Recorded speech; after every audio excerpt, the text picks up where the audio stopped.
CBN e G1. Eleições 2018.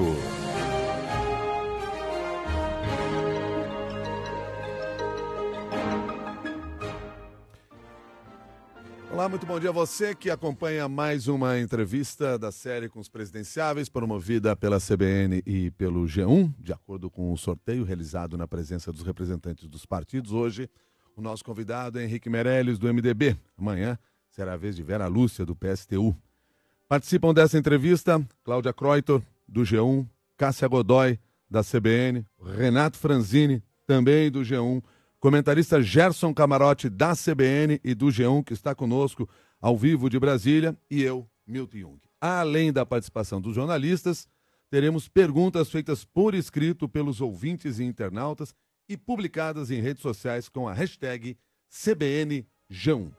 Henrique Meirelles, nosso convidado da segunda-feira, formado em Engenharia Civil, foi presidente do Bank Boston, do Conselho Consultivo da JF, foi eleito deputado federal, assumiu a presidência do Banco Central no governo Lula, foi ministro da Fazenda no governo Temer e concorre pela primeira vez à presidência da República. Candidato Henrique Meirelles, muito obrigado pela sua gentileza de ter aceitado o nosso convite de estar aqui nesta série de entrevistas CBN G1. Um bom dia para o senhor. Bom dia, Milton. Bom dia a todos. Bom dia, Cláudia, Renato, Cássia e os ouvintes. Eu quero agradecer a atenção e agradecer também o convite. É uma oportunidade importante. O Brasil vai decidir este ano o destino do país nos próximos anos. Então, é muito importante que todos nós sejamos muito conscientes de o que estamos fazendo e quais são exatamente os perfis dos diversos candidatos, porque a decisão certamente vai influenciar muito a vida de todos nos próximos anos. Candidato Henrique Meirelles, nesta madrugada nós tivemos na Paraíba a fuga de 105 presos. Um grupo de bandidos invadiu a penitenciária de segurança máxima. Penitenciária de segurança máxima Romeu Gonçalves, lá em João Pessoa. Invadiram, derrubaram muros, derrubaram portões, explodiram e levaram presos. E vários presos, 105 presos deles fugiram. Esse é só mais um capítulo dessa crise que nós temos no sistema penitenciário. Se o senhor for presidente da República, o que o senhor pretende fazer para mudar esse cenário? E eu estou falando aqui de uma prisão de segurança máxima, não é uma cadeia qualquer. A primeira coisa é a informação. Quer dizer, não é possível que um crime deste, totalmente planejado e executado, tenha pegado todos e a polícia e os agentes prisionais totalmente surpresa. A violência se combate com inteligência, antes de mais nada. Para isso é necessário informação. Então nós vamos criar e implantar, de fato, o Sistema Unificado de Informações de Segurança, centralizado em Brasília com a Polícia Federal, e repartindo e dando informações e coletando informações de todas as polícias. Nós temos que mapear toda a ação do crime no Brasil e ter ações preventivas. Então, antes de mais nada, nós não podemos ter agentes prisionais numa madrugada pegos de surpresa em menor número e sendo, evidentemente, superados por bandidos bem armados. Então, nós temos que ter inteligência, preparo, mapear os bandidos e ter ações preventivas. Segundo, nós temos que bloquear o contrabando de armas, que está livre hoje. Nós temos que policiar melhor as fronteiras, negociar com os países vizinhos, usar o satélite geoestacionário, que já está funcionando, para que as fronteiras sejam bem mapeadas e bem policiadas e os pontos de contrabando sejam bloqueados. Depois, as polícias têm que estar equipadas, seja com viaturas, armamentos e contratação de efetivos. Você usou o caso de um estado onde existe o tipo de problema. Existem estados brasileiros que há mais de 10 anos não contratam um policial. Existe um estado que já tem quase 20 anos. E existem polícias com 20%, 30% dos efetivos. Não há como uma polícia sem homem, sem equipamento e sem arma possa combater os bandidos. Então precisa ter informação, precisa ter armamento, policiais bem treinados e ações fortes e preventivas. E a partir daí, realmente combater e acabar com o crime organizado no país. Deixa eu só pegar o primeiro ponto aqui da resposta, só para entender uma coisa. Quanto custaria a implantação desse sistema informatizado com dados circulando entre estados, municípios e a própria União? O sistema, a infraestrutura do sistema, que é o mais caro, já está instalada. O que nós temos é colocar todo o sistema para funcionar. O sistema não é tão caro quanto parece, porque a tecnologia de hoje está muito avançada. O que nós temos é que ter simplesmente capacidade de gestão, competência e implantação do software adequado. Botar o sistema para funcionar. E, a partir daí, é meramente uma questão de operacionalização do sistema. Renato. Bom dia, candidato. É que às vezes não é só uma questão de custo, né? Quando a gente vê que dentro do próprio Estado, muitas vezes a polícia militar não troca informações com a polícia civil. O senhor está pretendendo, pelo que eu entendi do senhor, é que a Polícia Federal consiga informações que as polícias têm nos estados e passem para o governo federal. Quando a gente tem uma iniciativa no G1 chamada Monitor da Violência, que busca levantar dados de violência no país, uma das coisas que a gente percebeu é que o governo federal não tem nem sequer uma contagem de assassinatos no país em tempo real. Ele depende ano a ano de que uma ONG, que é o Fórum Brasileiro de Segurança Pública, faça essa contagem. O governo não tem, não sabe. Então, como é que o senhor vê essa questão, não só uma questão de dinheiro, mas como é que o senhor vê uma questão de coordenação com os estados para conseguir esses números importantes? Você confirma exatamente aquilo que eu estou dizendo, é a falta de informação. A falta de informação é hoje o maior problema. Então, nós temos que ter as informações, centralizar as informações, ir buscar essas informações, centralizar e, a partir daí, não ter apenas o número de homicídios, mas onde foram cometidos, quais são os bandidos envolvidos, se existem facções, se não existem facções, se existe um padrão, uma organização. Em resumo, como eu disse, a violência se combate com inteligência. Para isso, nós precisamos ter capacidade de gestão, experiência e gente competente operando o sistema como um todo. Porque incompetência é o que não leva a lugar nenhum e em nenhum lugar do mundo. Gerson Camarote, sua participação.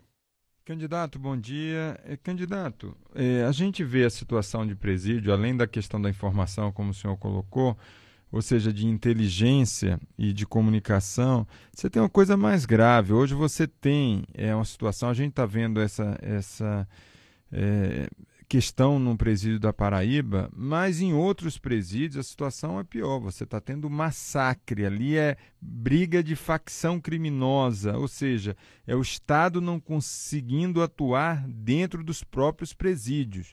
Lá quem manda, por exemplo, posso citar, em Manaus teve isso não faz muito tempo, Roraima, no Rio Grande do Norte, Alcaçuz, que foi uma tragédia, ou seja, vários massacres em série. Tivemos no início do ano em Goiás. Então, eu lhe pergunto, como resolver essa questão? Lógico, a questão de informação é muito importante, você melhorar a questão da inteligência, mas essa coisa emergencial, como resolver e o Estado voltar a ter controle dos presídios. Essa é uma questão ainda mais urgente, candidato. Bom dia, Camarote. Obrigado pela pergunta, porque você também confirma o que eu estou dizendo. Em primeiro lugar, é necessário ter a informação de quais são os presídios dominados por que facções. Antes de mais nada, porque se não sabemos o que fazer, ficamos às cegas, correndo para baixo para cima, podemos ficar indignados, fazer discurso, etc., não vamos levar a lugar nenhum. Então nós precisamos saber, em primeiro lugar, quais são os presídios, são dominados por quem, quais são as facções, onde está. Então, aí o Estado tem que intervir e assumir o controle. Até que já se sabe, porque qualquer uma dessas ações, a imprensa imediatamente já noticia quem é a facção, quem é que comanda a facção. Exatamente. Aí a informação. Exatamente, mas aí nós temos que atacar a facção e separar exatamente os bandidos. Então é esse o ponto. Você sabe quais são os bandidos e onde estão. Uma coisa é dizer, não, a facção tal fez isso. Outra coisa é dizer, quais são os bandidos, onde estão exatamente, qual é o número, e separar. Nós temos que isolar o comando. Temos que isolar, por exemplo, aqueles que são comandados, toda a tropa, de onde está o comando.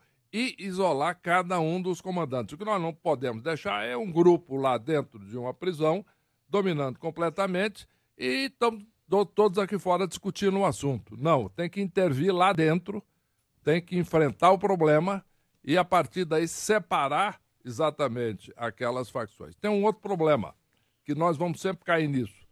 Mas e recurso? E policial? Porque, no fundo, é isso. Para entrar lá dentro, nós precisamos de agentes prisionais, de fato, treinados, polícia treinada e equipada e, se for necessário, também construir mais presídios, sim. Para isso, o Brasil precisa ter crescimento econômico, precisa ter estados também que, entre outras coisas, disponham de recurso. Para isso, tem que ter um aumento da arrecadação para poder construir prisão, se necessário, comprar equipamento, treinar policial, comprar armamento, comprar viatura, treinar agentes prisionais, contratar mais agentes prisionais. O que não se pode é ficar todos clamando aqui apenas sobre o fato acontecido e sobre a nossa impotência. Não, nós temos que agir.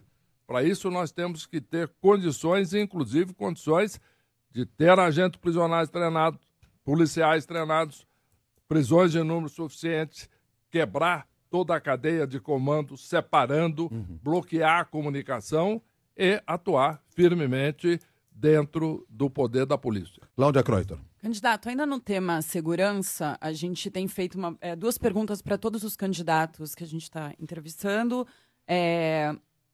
Dentro do tema do monitor da violência, que o Franzini mencionou, eu queria perguntar para o senhor qual que é a sua principal proposta para diminuir o número de homicídios no país e qual que é a sua proposta para reduzir a violência contra a mulher. É um absurdo a situação de homicídios no país e também de feminicídios. Os dois casos são absolutamente inaceitáveis. No Brasil, nós temos 30 vezes mais assassinato proporcionalmente do que, por exemplo, em alguns países europeus. E, para isso, nós temos que atuar firme na segurança. Primeiro, tendo recursos suficientes para resolver os crimes. Você pega o caso da violência contra a mulher, por exemplo. O número de pessoas que foram, de fato, identificadas como assassinos e levados a julgamento é um percentual apenas daquilo que, de fato, dos crimes que ocorreram. Quase 40% do total de crimes contra a mulher não se sabe nem quem foi o autor. Bom, então você não vai perseguir nada, você não vai bloquear nada, você nem sabe quem matou. Então nós temos que, primeiro, ter polícias equipadas para apurar. Segundo, nós temos que, apurado, ter um sistema de julgamento mais rápido, se for necessário, inclusive, alterando a legislação penal e, de fato, condenando essas pessoas e impondo a presença da lei. E sistema de informação. Por exemplo, no caso da mulher, existe o botão de pânico. Todos falam assim. Por exemplo, numa discussão que eu participei um dia desse, falaram, não, mas já tem botão de pânico em São Paulo. Depois nós vamos falar exatamente do funcionamento do botão de pânico. Já tem botão de pânico. Aí começamos, falei, peraí, mas onde é que está? Alguém já viu o botão de pânico? Cadê o botão de pânico? Algum de vocês já viu o botão de pânico? Não, aí depois de muita discussão, não é que tem. É assim, já está anunciado, já foi comprado algum equipamento, mas não está funcionando. Bom, então nós não temos o botão de pânico, nem em São Paulo. O que é o botão de pânico? Pois não, é exatamente o próximo ponto que eu disse que iria fazer, que é o seguinte. Uma mulher se sente ameaçada, por exemplo. Aí é um caso específico de violência contra a mulher. E a maior parte das violências contra a mulher é de homem conhecido, do parceiro, do ex-parceiro, e etc., ou do vizinho. Não é de desconhecido. Existe também caso de desconhecido, mas a maior parte da violência é feita por pessoas conhecidas. E segundo, em muitos casos ela já foi e já denunciou, inclusive, já reclamou. Então ela pode sim ter um botão de pânico, se ela pede, e aí no momento em que ela se sente ameaçada, aciona o botão de pânico, a polícia tem que agir rapidamente e chegar no local e prevenir o problema. E as delegacias femininas, delegacias da mulher, também têm que operar o tempo todo, 24 horas por dia, 7 dias por semana. Por exemplo, não pode, como acontece hoje, muitas vezes, inclusive em São Paulo, fechar o fim de semana, né? Delegacia da mulher protegendo a mulher. A maior parte da violência contra a mulher acontece no fim de semana e fim de semana a delegacia está fechada. Não pode. Nós temos que operar isso de uma maneira eficiente. É aquilo que eu aplico em muita coisa na vida. Foco no resultado. Nós temos que diminuir o número de homicídios. Para isso, temos que atuar. E, de novo, na questão do recurso. É aquela história. Tudo começa com a economia, porque no final sempre se chega na história, não falta recurso. Não tem dinheiro. Veja você, não tem policial, não tem efetivo, não tem armamento. Então, para isso, nós temos que ter governo competente, governo que entende de economia crescendo, a arrecadação dos estados crescendo, a arrecadação dos municípios crescendo, e a partir daí, sim, polícias equipadas, viaturas, armamento, informação e treinamento, porque aí a polícia tem condições de atuar fortemente. Só fazendo um parênteses aqui, eu já passo para a Cássia Godoy também a palavra sobre o botão de pânico. Há cerca de uma semana, o portal G1 publicou reportagem mostrando que no Distrito Federal, onde o tal botão de pânico é anunciado desde 2015 e até agora não avançou, passados 9 meses do último anúncio, existem 7 mulheres com acesso ao botão de pânico. Você confirmou o que eu acabei de dizer. É exatamente isso. Se fala, mas quando você chega lá vai verificar, não tem. E o único estado que diz que tem são 7. Bom, não vai dar. Então você está confirmando tudo aquilo que eu acabei de falar. Cássia Godoy. Candidato, aproveitando ainda o tema da segurança, eu gostaria de conversar com o senhor a respeito da questão das drogas. O senhor é a favor da descriminalização da venda da maconha? Não.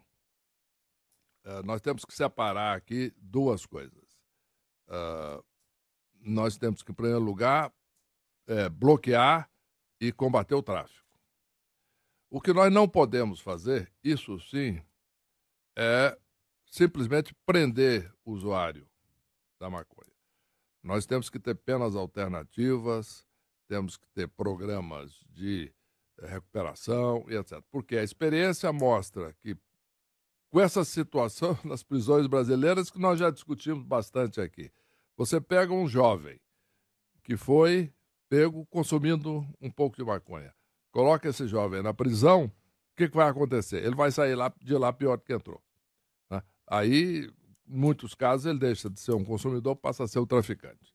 Então, nós temos que evitar isso. Mas não pode, tem que combater o tráfico, tem que combater a oferta de droga, principalmente as drogas mais pesadas. E, a partir daí, sim, nós vamos fazer programas de recuperação, programas de treinamento, programas de prevenção, usando toda a estrutura, inclusive das organizações civis para isso e toda a experiência internacional que existe a esse respeito. Mas isso é o melhor que pode se extrair da experiência internacional. Candidato, o senhor mencionou agora há pouco que tudo acaba voltando para a economia. Eu acho que, acompanhando um pouco a campanha do senhor, a gente percebe que realmente todos os assuntos o senhor tenta puxar para a parte que o senhor tem mais familiaridade, que é a área do senhor. No seu programa de governo, o senhor fala que o senhor pretende fazer com que o Brasil volte a crescer 4% ao ano. Mas quando a gente vê a previsão de crescimento desse ano e do próximo, está muito longe disso, né? Muito longe. Em que prazo e como que o senhor pretende atingir o resultado? Duas coisas.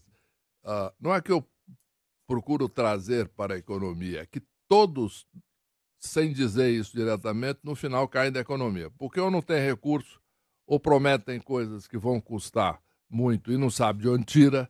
Então, antes de mais nada, se nós estamos falando, por exemplo, de saúde, nós estamos falando de investimento em saúde.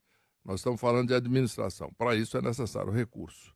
Se nós estamos falando em educação, né, estamos falando também de recursos. Se nós estamos falando de ensino profissionalizante ou ensino médio, etc., além de outras coisas, é necessário recurso, é necessário construção de escolas. Se nós estamos falando em transporte, estamos falando de construção de metrô nas cidades, ou construção de rodovias ou ferrovias, nós estamos falando de recursos. Então, o que eu estou dizendo é que, antes de mais nada, para não se perder tempo do país todo discutindo soluções mirabolantes que não tem recurso para fazer, nós precisamos garantir que o governo federal, os estados e os municípios tenham recursos para fazer todos os investimentos necessários em todas as áreas. Agora, a questão do crescimento. O crescimento é resultado de algumas coisas básicas. Em primeiro lugar, contas equilibradas. O Brasil cresceu 4% ao ano, em média, no período em que eu fui presidente do Banco Central. Por quê? Porque naquela época o maior problema que o Brasil tinha era inflação e instabilidade e falta de confiança. Pois bem, no momento em que nós assumimos, no momento em que eu fui anunciado como presidente do Banco Central, a confiança subiu imediatamente. Com isso, investimento voltou ao país. Controlei a inflação, com isso subiu o crédito. O crédito com percentagem do produto, do total do tamanho da economia do país, mais do que dobrou. Com isso, impulsionou o consumo, impulsionou o investimento, com disponibilidade também de crédito, e o país cresceu. Então, nós crescemos 4%, sim, eu já tive essa experiência, passei 8 anos lá e o Brasil cresceu 4%. Depois disso, saí do governo, o país começou a entrar numa reta declinante. Chegou a crescer mais de 7% em 2010. Depois passou a crescer. Quando eu voltei ao governo, em maio de 2016, como ministro da Fazenda, em um ano o país tinha caído 5%. O PIB brasileiro tinha diminuído 5%, estávamos com 14 milhões de desempregados. Só que agora o problema já não era... o maior problema não era mais a inflação, como tinha sido naquela época, ou o problema de falta de recurso externo. O problema agora principal era déficit público, insegurança, falta de confiança. O que aconteceu em função disso tudo? Nós tomamos medidas duras e a confiança começou a subir no dia em que eu assumi o Ministério da Fazenda. E a partir daí nós tiramos o Brasil da maior recessão da história. Muito falta a ser feito ainda. Para isso, eu estou me candidatando a presidente da República, exatamente para fazer com que nós possamos repetir exatamente aquilo que eu já fiz, só que agora com muito maiores condições, com muito maior horizonte. Porque agora, por exemplo, retiramos o Brasil da maior recessão da história, mas ainda falta muito para fazer. Foi criado emprego em 2017, mas é pouco, considerando-se que mesmo 2 milhões de empregos foram criados, para 14 milhões de desempregados é pouca coisa. Então nós temos que criar mais empregos e aí sim eu vou criar 10 milhões de empregos em 4 anos. Acho que a questão um pouco que é como voltar ao ritmo de 4% e também a questão que o senhor mencionou, duas questões que o senhor mencionou. Uma questão que é de controle de gastos, que no ano que vem a gente tem um orçamento super justo para poder manejar, né? E a questão da confiança, que eu não sei se isso ainda faz alguma diferença, ainda mais quando a gente leva em conta o que aconteceu na Argentina, que o Macri se vendeu muito como alguém que ia restaurar a confiança e com isso restaurar automaticamente o crescimento. A gente viu que tem muitas variáveis além de confiança para voltar ao crescimento. A confiança tem que ser baseada em fatos, né? O meu histórico mostra que a confiança que foi depositada em mim no passado, ela foi muito bem correspondida e aumentou o nível de confiança. Por exemplo, o dia que eu assumi o Ministério da Fazenda, começou a crescer a confiança. Ela não cresceu um pouquinho e voltou atrás, não. Ela cresceu durante todo o período que eu estava lá. Todo o período, sem parar. Por quê? Porque foram tomadas as medidas para tirar o Brasil do fundo do poço. E tiramos o Brasil do fundo do poço. Então, quais são as condições exatamente para isso? Em primeiro lugar, o aumento da confiança com credibilidade. Com credibilidade, quem já fez sabe fazer. Segunda coisa, candidato ficha limpa. Eu sou um candidato que não tenho nenhum processo e nunca tive uma denúncia por corrupção. Trabalhei 33 anos em empresas e trabalhei 10 anos no serviço público. Não tenho nenhuma denúncia por corrupção, não tenho hoje nenhum processo. Prosseguindo, no momento em que apresentamos as propostas de reformas fundamentais, teto de gasto, que é fundamental, cortar na própria carne, e propostas de reformas muito importantes, como, por exemplo, a reforma da Previdência, a reforma tributária, todas essas reformas que nós apresentamos, e algumas delas já feitas, o que acontece? Isto leva a economia a crescer. E a história mostra, portanto, que com confiança de quem sabe o que faz, com contas equilibradas e com inflação controlada e também com aumento da produtividade na economia. E o que é aumento da produtividade? É a capacidade de cada um produzir mais e melhor trabalhando o mesmo número de horas. Isso é possível. Eu tenho 15 projetos apresentados no Congresso Nacional visando aumentar a produtividade do país. Tudo segundo estudos com o Banco Mundial, feitos em conjunto, um trabalho intenso, técnico, longo e que é, sim, possível fazer o Brasil crescer mais. Nós não estamos condenados à mediocridade, não. Nós vamos crescer. O senhor falou agora há pouco, usou 2 números aqui quando falou de empregos. O primeiro deles, o senhor disse que criou 2 milhões de empregos em um ano, agora nessa última passagem pelo governo Temer. O senhor inclui aí, conta empregos sem carteira assinada também, para chegar a esse número. É isso, né? Quer dizer, muito emprego ali que não se tem nenhuma legalidade, né? Na informalidade. Mas também falou em criar 10 milhões de empregos em 4 anos. Na primeira passagem sua no governo Lula, 10 milhões e meio de empregos criados em 8 anos. Isso seria acelerar a economia brasileira de uma maneira inimaginável. Essa meta de 10 milhões de empregos em 4 anos não é uma meta meio fora da realidade, dentro do que nós temos, no cenário que nós temos, levando em consideração a necessidade de uma retomada ainda da economia? Não, absolutamente não. É totalmente realista. No final de 2016, começo de 2017, nós tínhamos apenas, já que falando em número, né, tem que embasar, tem que dar substância. Nós tínhamos 89,5 milhões de pessoas trabalhando no Brasil. No final de 2017, nós tínhamos 91,5 milhões de brasileiros trabalhando no Brasil. Então, aumentaram, sim, 2 milhões de empregos. E, portanto, é possível fazer e nós vamos fazer. Pode crescer ainda um pouco mais? Pode, com os aumentos de produtividade que eu já descrevi. Todos os processos, os projetos que estão no Banco Central mudando o processo. Só para te dar uma ideia. Hoje, uma empresa, para pagar imposto no Brasil, só de papel, burocracia e etc., gasta quase 2.000 horas por ano. Quando eu entrei, gastava 2.600 horas por ano. A nossa meta, e é possível, é estudo concreto feito pelo Banco Mundial, nós podemos levar isso para 200 horas.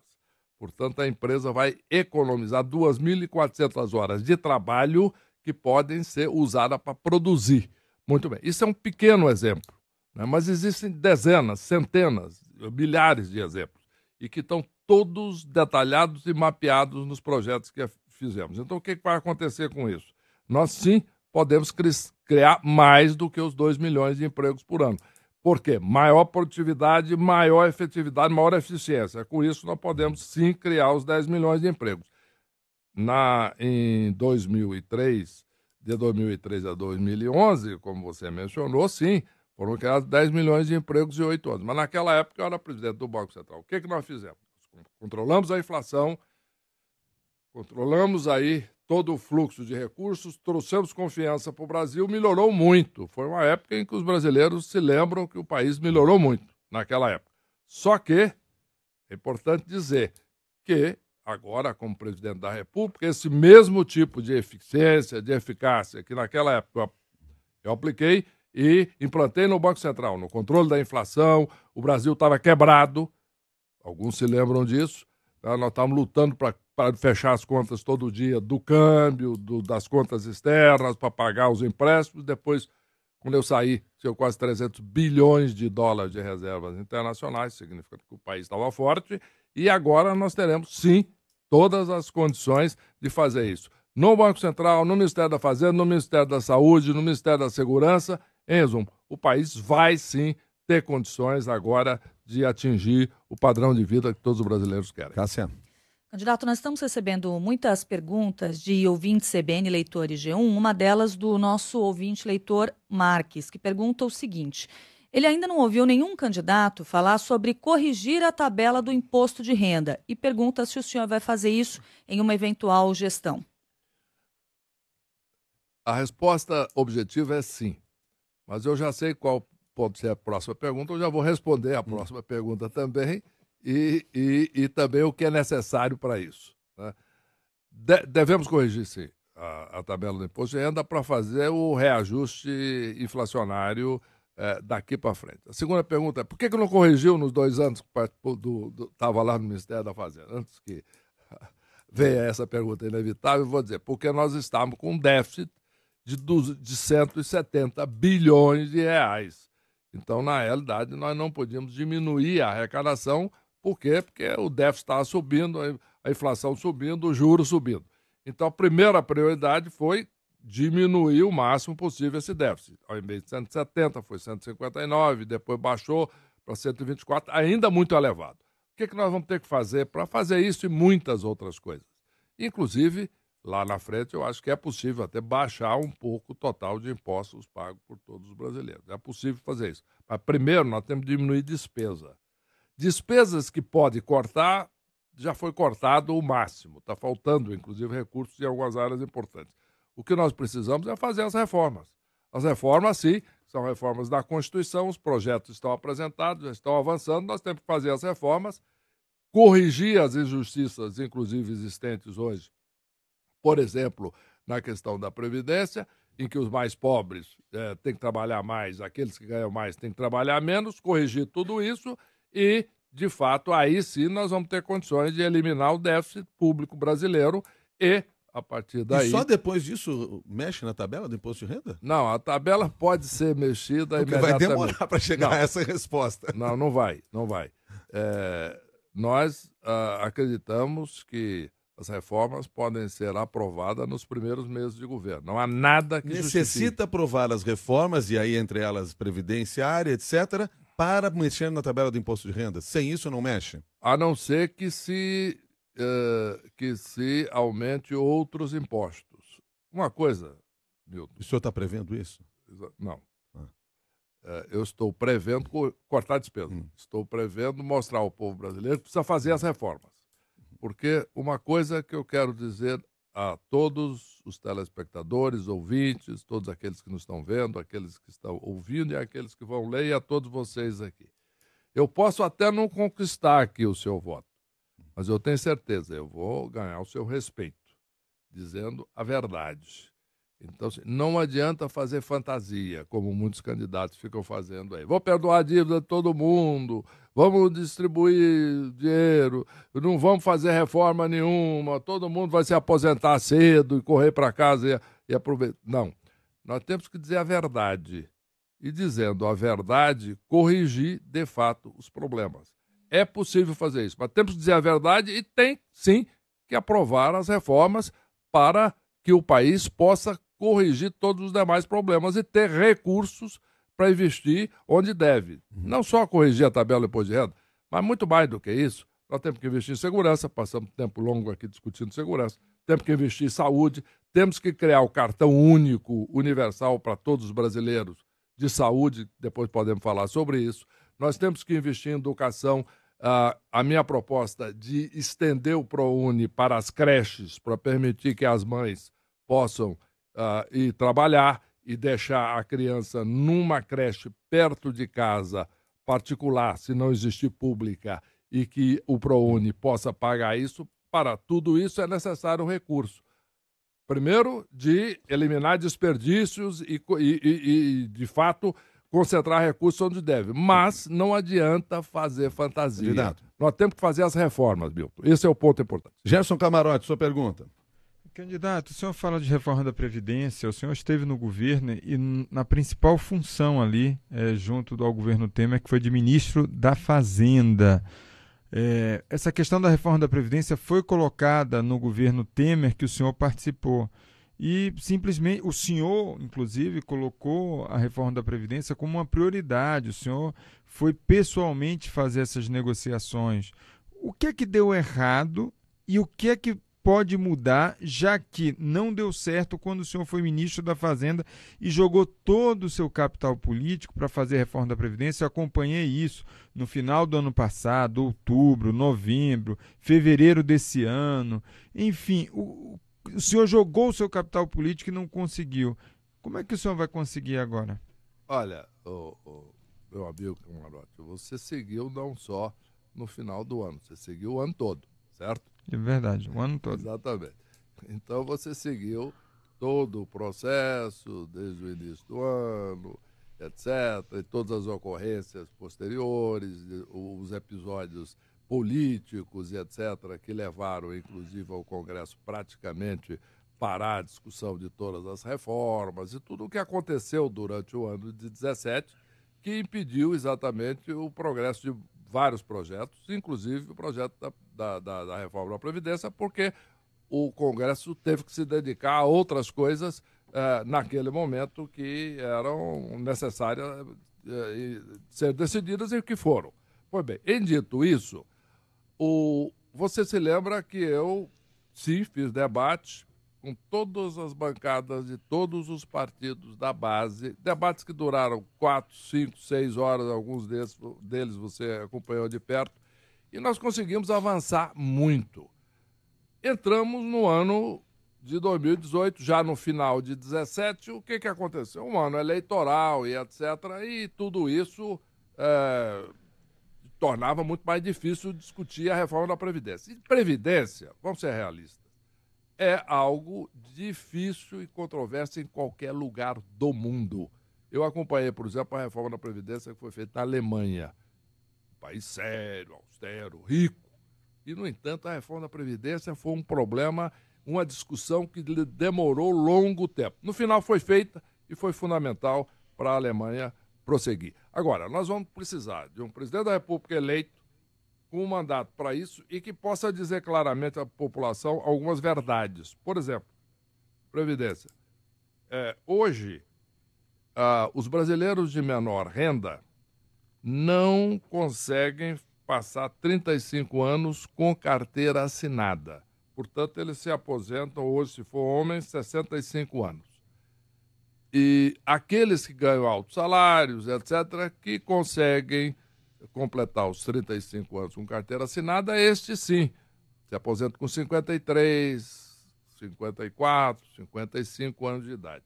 E os que ganham menos, com 65. Com a reforma, nos primeiros anos, a idade mínima passa para 55 anos.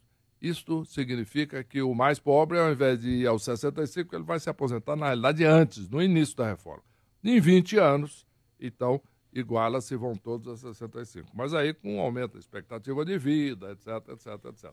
O que eu quero dizer com isso é o seguinte: o Brasil, com um presidente da República, no início de mandato, no início de legislatura, entrando com uma proposta clara, esclarecendo toda a população, tendo vencido a eleição direta, mostrando a verdade sobre a Previdência, etc., é o passo, é o empurrão que falta para a Previdência ser aprovada. Ela já avançou bastante, já passou na comissão especial, como você sabe, já está no plenário. Agora é uma questão de, no início de mandato, dar uma empurrada, e isso sim tem todas as condições de ser aprovado. Por quê? Porque é a justiça, além da questão fiscal, existe um problema de justiça social. Então, uma questão prática, o senhor vai manter exatamente a proposta que está lá. O senhor não vai alterar a proposta. A proposta que eu apresentei é uma proposta que vamos chamar a proposta ideal. Esta proposta que está lá foi um acordo que é um acordo viável e positivo. Isto é, a proposta que está lá, ela resolve o problema, sim, fiscal do Brasil e corrige essas injustiças básicas.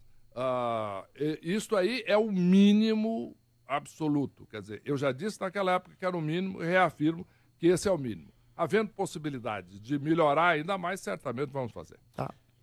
Desculpa só me dar uma questão política, né? O senhor é recém-filiado ao MDB, e quando a gente pega o histórico do MDB, a gente sabe que o MDB, como candidato próprio à presidência, tentou 2 vezes, não conseguiu, né? Lá em 89 e 94. Agora está no poder com o Temer, assumiu depois do impeachment da Dilma, né? E a questão é que o senhor era de outro partido, defendeu o Lula e tudo mais. A questão é, por que o senhor resolveu defender agora esse grupo político? Não. Lembrando que o Temer tem o governo mais impopular da história, né? duas questões. Eu não estou defendendo nenhum grupo político. Eu estou falando aqui há 42 minutos, não fiquei defendendo aqui que eu saiba nenhum grupo político. Mas o senhor não é filiado ao MDB? O senhor não defende Eu sou candidato, sim, do MDB. É um partido forte, é um partido da redemocratização, símbolo da redemocratização brasileira, presente em todo o país, que eu acho uma vantagem extraordinária do MDB. É um partido que muitos dizem, é um partido muito difícil porque cada estado é independente, etc. Eu acho isso positivo. Exatamente, é um partido que não tem dono. Não é um grupo político que domina o partido, é exatamente o contrário. É isso que eu estou dizendo. É um partido, se você for ao Rio Grande do Sul, é um partido, se você for a Goiás, é outro partido, aqui em São Paulo é outro partido, nós vamos lá no Pará, é outro partido, mas todos parte do MDB. Outro partido no sentido de que é independente, é um partido regional, forte, presente em milhares de cidades brasileiras, é um partido que tem uma história muito forte. E isto dá muita força ao partido e dá muita representatividade. Então eu já viajei quase o Brasil todo, já passei por mais de 18 estados, vou continuar viajando e com isso eu tenho um apoio muito grande. Por exemplo, na convenção do MDB, nós tivemos mais de 85% dos votos. Foi inédito. Foi a maior vitória das últimas convenções de muitos anos do MDB. Isso pode ser, mas um sinal de força no partido. Agora, mas a gente vê alguns estados, candidatos que não estão necessariamente apoiando o senhor, principalmente no Nordeste. É exato. Não, é o seguinte, aí alguém, de vez em quando tem essa notícia, eu tenho que fazer um certo esforço para levar ela a sério. Porque é sempre mas não é sério que, por exemplo, Renan Filho, em Alagoas, não lhe apoia? Que Rosiana Sarney, em Maranhão, que na Paraíba o senhor tem problema também no Palanque? Isso não é sério? Não. Eu vou te explicar o porquê. Porque, como já dizia o Nelson Rodrigues, toda unanimidade é burra. Né? Então, nós temos um partido diversificado, um partido que está presente no Brasil inteiro e onde eu tenho o apoio e tive os votos da convenção de 85%, que é a maior vitória em décadas do MDB. Agora, 85% não é 100%, não é unanimidade. Então, é saudável que em algumas áreas, e você mencionou alguns estados que eleitoralmente é um número menor de eleitores e que tem outra posição. Acho legítimo e é bom até para traçar diferenças, e traçar diferenças de biografia, inclusive. É muito importante ter as diferenças, porque tendo as diferenças, todos os eleitores podem olhar e ver quais são as diferenças. E, mais importante, vamos agora falar de outras coisas. O MDB tem alguns problemas? Tem, todos têm. Não só problema político, etc. Tem problemas de diversas ordens, acusações, etc. Todos os grandes partidos brasileiros têm. Né? Então, isso aí é algo que é um avanço, inclusive, da política brasileira, de estar agora dentro de um processo de cada vez mais levar a sério o cumprimento da lei. Finalmente, eu sou o candidato da minha história, eu sou o candidato do meu projeto. Porque hoje, e como sempre, o brasileiro vota em candidato. Vamos ouvir a pergunta de mais um ouvinte, Cássia? Isso mesmo. Nosso ouvinte, Serginho Ariuaki, ouvinte CBN Leitor G1, pergunta o seguinte, já que estamos falando de MDB, caso o senhor seja eleito presidente, Michel Temer, Eliseu Padilha e Moreira Franco farão parte do seu ministério? Essa resposta é muito simples. Eu não tomo decisões na véspera. Houve até um candidato a prefeito aqui de São Paulo, ficou famoso na determinada época, depois ele acabou ganhando uma outra eleição mais importante. O senhor está se referindo a Fernando Henrique Cardoso. Exatamente, que sentou na cadeira na véspera, tirou a fotografia e depois... Não, mas ninguém está pedindo para o senhor sentar na cadeira, não. Só quer saber o seguinte, esses 3 nomes fariam parte do seu governo? Eu não tomo nenhuma decisão na véspera. É isso que eu estou dizendo e reafirmo. Eu, quando assumi o Ministério da Fazenda, uma vez sido convidado, confirmado, aí eu convidei os profissionais para comporem as secretarias importantes. Mas o senhor já não tem alguns nomes na cabeça para fazer parte de algum eventual? Não tem? Não, tinha. Quando eu assumi a presidência do Banco Central, eu construí uma diretoria que ganhou o respeito de todas aquelas pessoas que conheciam o Banco Central imediatamente no Brasil e no mundo. Quando eu assumi o Ministério da Fazenda, nomeei uma equipe que foi conhecida pela imprensa, foi chamada de equipe dos sonhos, era o Dream Team, né? Lembrando aquela grande equipe de basquete americana. E eu fiz isso também quando eu estava trabalhando em empresas. Então eu tenho uma história, eu sou conhecido como alguém que escolhe times de excelência. E não faço acordos antes da hora, etc. Não. Para continuar, toda a minha história, portanto, é time de excelência, os melhores profissionais mais adequados e no momento em que eu for eleito presidente da República, for definida a eleição, o Tribunal Superior Eleitoral proclamar o resultado, a partir daí, sim, eu vou começar a formar o ministério. E Mas aí, o senhor considera esses nomes que o nosso leitor eu considero ouvinte... o nome de todos os brasileiros, todos os 200 milhões, inclusive o seu, quem sabe? Não Você temos pode... esse interesse ainda. Não, você está falando em nome dela, você não pode. E além do mais, você usou a palavra ainda. Daqui até a eleição, você pode mudar de ideia. Então, o que eu quero dizer é o seguinte, com isso, eu vou considerar todos. Agora, pode ter certeza, nós vamos ter aquilo que vai ser chamado do Ministério dos Sonhos do Brasileiro. Gerson Camarote, que também não quer ser ministro. Sua pergunta, Gerson. Olha, Gerson. Candidato. Olha aí, Candidato, o senhor hoje tem uma dificuldade real, que se chama Michel Temer. A gente já falou aqui, o presidente com a pior avaliação de desaprovação recorde, antes nunca vista no país. Como é que fica? Isso está influenciando sua campanha? Sua campanha não consegue decolar por causa desse peso que se chama Michel Temer. Como é que o senhor vai conseguir, durante a campanha, se desvencilhar do Temer para tentar ainda fazer algum novo movimento? Ou o senhor acha que não dá para fazer isso? A gente já viu que aqueles candidatos que tentaram ficar longe ou criticar o Temer foi nas redes sociais para cobrar coerência. Olha, Zé, em primeiro lugar, toda a análise que eu tenho, todas as pesquisas que eu tenho, inclusive qualitativas, mostram que a grande razão de que no início do processo a minha intenção de votos começou muito baixa, na realidade é o alto desconhecimento do meu nome. Eu nunca fui candidato a presidente da República e, portanto, nunca participei de campanha. Então, o número de pessoas no Brasil que, de fato, conhecem a minha carreira, sabe o que eu fiz quando presidente do Banco Central, o que aconteceu na vida dele ou dela como resultado daquilo, e depois, no Ministério da Fazenda, tirar o Brasil da maior recessão da história, o fato de ter trabalhado na época, na gestão do Lula, depois na gestão do Temer, de ter chegado a presidente de uma grande organização internacional nos Estados Unidos, antes de decidir voltar ao Brasil para ajudar o país, tudo isso mostra que eu sou um candidato em que eu não acredito que o Brasil se divide entre aquele que gosta do Lula e aquele que não gosta do Lula, aquele que gosta do Temer e o que não gosta do Temer, aquele que gosta do FHC e não gosta do FHC. Eu acredito que o Brasil se divide entre aqueles que trabalham pelo país quando o país precisa e aqueles que não trabalham pelo país quando o país precisa.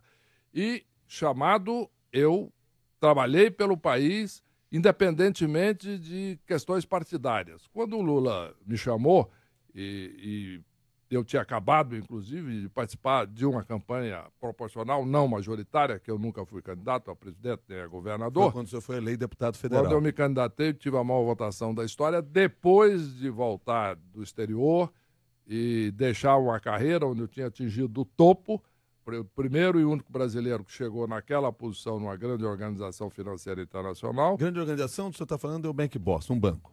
O Banco de Boston, exatamente. Que é uma grande organização financeira internacional. Voltei ao Brasil, eu me candidatei a deputado federal e não tive dúvida em renunciar ao mandato, assumir o Banco Central com um compromisso de independência, convidado pelo Lula, que eu tinha não só votado contra ele, quanto feito campanha contra ele. Mas por que foi? Porque eu não divido entre quem gosta do Lula e quem não gosta do Lula. Eu não trabalho para partidos. Eu trabalho para o Brasil. E lá conseguimos criar os 10 milhões de empregos, construímos as reservas que deixaram o Brasil mais forte e o Brasil chegou ao final, em 2010, crescendo 7% ao ano. Depois entrou na crise, que a Dilma colocou o país, e depois eu voltei ao governo para tirar o país desse buraco. Agora, o que mostra, portanto, a minha história é que quando o Brasil me chama, eu estou pronto para ajudar. E é isso que nós vamos falar agora. Inclusive, atender ao chamado de todos vocês. Basta, Milton, você me dizer. Chama o Meirelles e nós podemos ajudar. Cláudia. Candidato, falando um pouco da sua carreira, o senhor mencionou o Banco de Boston. O senhor ocupou cargo de destaque também na JF, que controla a JBS, que todo mundo sabe que se envolveu num grande escândalo no ano passado. Qual que era o seu papel na JF? O meu papel era especificamente orientar a criação da plataforma digital de um banco, que foi feito com grande sucesso. No mesmo período, a minha função principal era ser presidente de uma organização internacional de alto prestígio e de reputação absolutamente inquestionável, que é o Lazar Américas. Eu fui presidente do conselho nesse período. Na mesma época, eu fui também do conselho do Lloyd's of London, que é uma instituição bicentenária, onde é uma grande organizadora e operadora, é a Bolsa de Seguros Internacional sediada em Londres. Instituição altamente respeitada, inquestionável, onde eu fui membro do conselho. Fui também... tive uma posição de orientador do trabalho da KKR, que é uma das maiores empresas de investimento do mundo, sediada em Nova York, de alta respeitabilidade. Fui do conselho da Azul Transportes Aéreos. E mais importante, sou um candidato ficha limpa, não tenho nenhum processo, nunca tive uma denúncia por corrupção. O senhor nunca soube de nada, desconfiou de nada do que se passava na JBS? Não, porque o meu trabalho era técnico e eu não participava de outras questões que não fosse a orientação lá da construção da plataforma digital do Banco Original. E, note bem, 50 ou coisa que valha, um número enorme de delações, etc., você nunca viu uma menção do meu nome. Não só lá, como em qualquer das outras dezenas de empresas brasileiras envolvidas em problema. Por quê? Porque eu sou candidato ficha limpa. Não tem denúncia de corrupção, nunca houve e não tenho nenhum processo. E, para isso, inclusive eu convido a todos, pesquisa no Google, vai ver se tem algum processo me envolvendo. Não tem nada. Zero. Mais uma pergunta de ouvinte CBN Leitor G1. Alex Vilaça pergunta ao senhor qual o seu projeto para resolver a deficiência de saneamento básico em todo o país, candidato. É, de fato, um problema gravíssimo no Brasil. Nós temos um número pequeno de cidades que têm saneamento para toda a população. Apenas 20 cidades brasileiras, aproximadamente, têm, entre as 100 maiores, tratamento de esgoto 100% para toda a população ou próximo disso. Um número grande de cidades sequer tem tratamento de esgoto. E isto é um grande foco propagador de doenças. E por que o saneamento básico é tão deficiente no Brasil?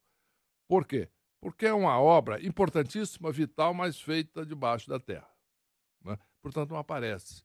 Não é uma obra como você passa aqui perto, aqui na Avenida Roberto Marinho, você vê aí todos aqueles viadutos, etc., do monotrilho, que, aliás, não funcionou e ninguém sabe de onde sai, para onde vai, nem vai chegar lá. Mas em relação ao saneamento, o senhor tem metas? O saneamento, sim. Nós vamos ter um objetivo de dar o saneamento, construir tratamento de água em 100% de todas as grandes cidades brasileiras, das 100 maiores cidades brasileiras e demais cidades importantes, e que aí é um projeto que vai mais do que 4 anos. Via BNDES?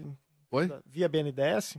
Não só o BNDES, mas também com o aumento da arrecadação de estados, de municípios. E não adianta dizer o seguinte, porque está desviando o assunto para a economia. Não é isso, não.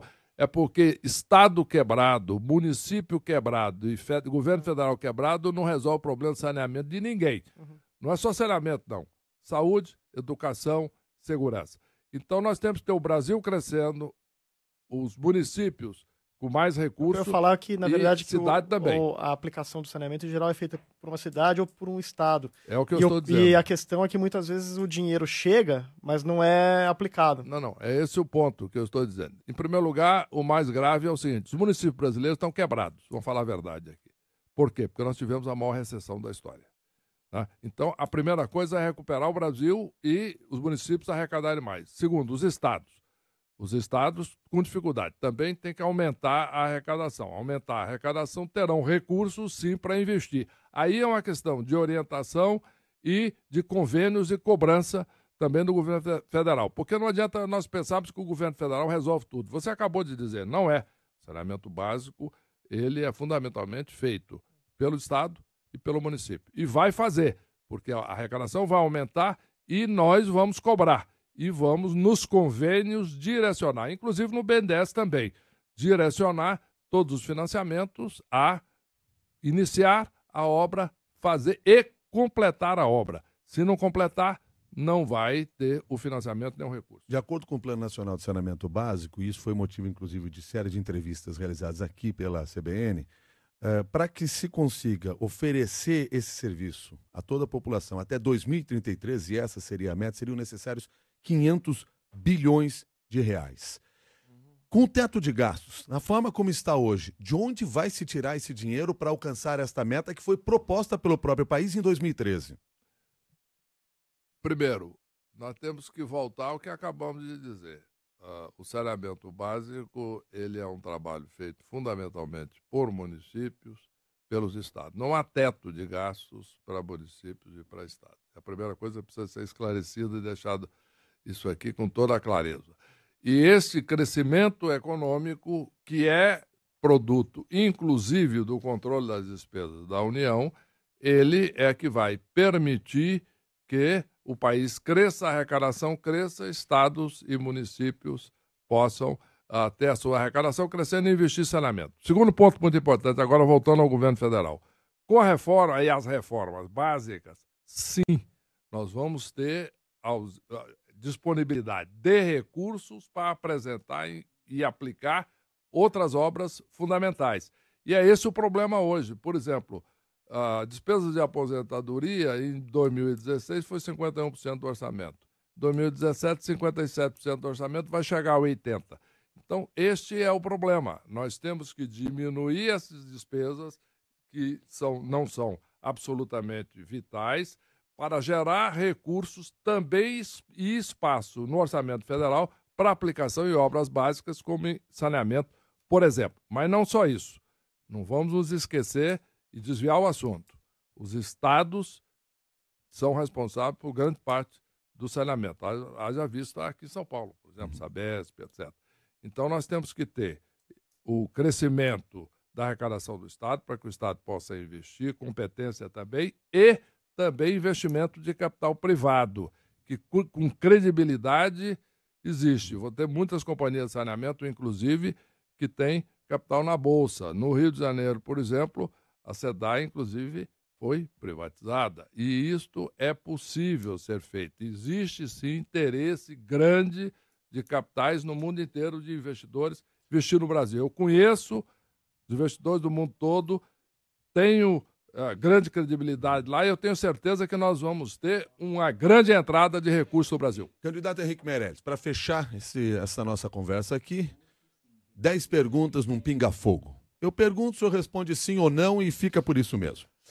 Fica por isso mesmo? Não, tem consequência. A minha opinião fica registrada. Bom, mas vamos lá. Vamos lá. Questão 1, é a favor da adoção de crianças por casais homossexuais? Sim. Está no direito na medida em que o direito de duas pessoas celebrarem o contrato está... Viu porque eu disse sim ou não e fica por isso sim, mesmo? Tá bom. Vai limitar a entrada de venezuelanos? Não. É a favor do imposto sobre grandes fortunas? Sim. É a favor da permissão do aborto em casos de estupro? Sim. É favorável ao voto obrigatório? Sim. É a favor do ensino religioso nas escolas? Nas escolas religiosas, não nas escolas laicas. É favorável à cobrança de mensalidade nas universidades públicas? Muito complexo definir. Então a resposta é não. É favorável à diminuição da maioridade penal para 16 anos? Não.